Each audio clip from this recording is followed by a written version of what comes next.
Good morning, boys and girls, and welcome to class today. We are going to start our learning today with copyright. Learning and understanding copyright, what sixth graders need to know.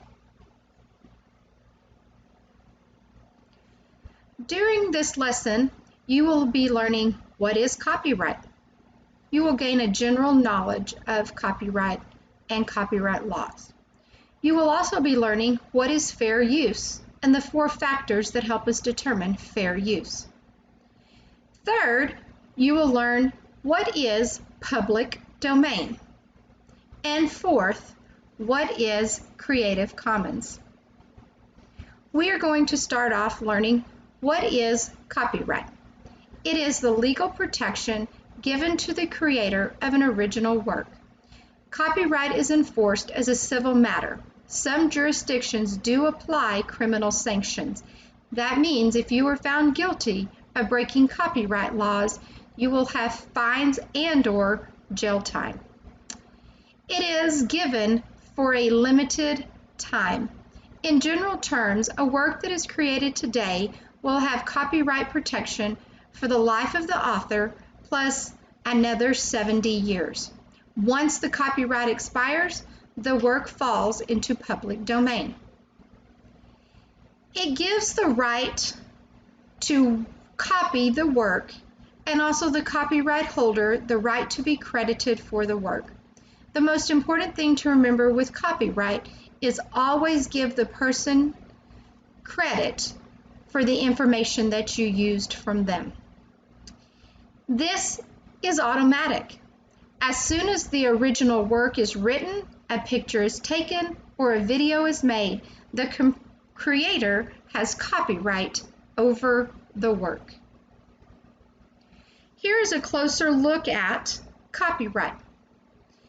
When you have copyright, it falls into several different categories. Below are some of the categories and examples of books, manuscripts, poetry, contributions to collective works, dissertations, theses, reports, speeches, and songs are examples of literary works.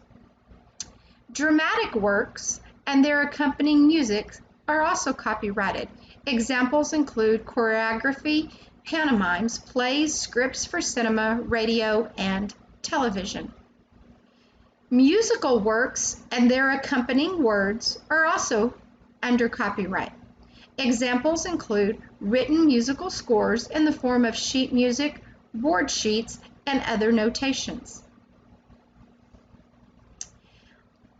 Audiovisual works are when images and sounds are combined into a single entity. They also have copyright. Examples include movies, music videos, and musicals. Sound recordings can also be copyrighted. Sound recordings can also have copyrights. Examples are the results of a fixation of a series of musical, spoken, or other sounds. Architectural works can also be copyrighted. Examples include houses, offices, buildings, churches, and museums. Let's move on to what is fair use. It is the use of copyrighted work without the permission of the original creator. The copyrighted material can only be used in certain ways and in specific situations. It allows for the legal, unlicensed citation of a copyrighted material in another author's work. Unlicensed citations can be used if you follow the 4 factors of fair use. What are those factors? Let's look and see. When you are thinking about fair use, you need to ask yourself 4 questions. What is the purpose? What is the nature? What is the amount of information I'm going to use? And what effect does it have on the original creator? Purpose. If the purpose of your work is educational or the original work is turned into something different, that falls under fair use. Nature. If the nature of the original work is based on facts, which is nonfiction, rather than being creative or a work of fiction, you can use fair use. Amount. If the amount used is a small part of the original work, or it does not include the heart of the original work, that falls into fair use. You use a word, a phrase, a sentence that doesn't express the heart of the work, then you can use fair use.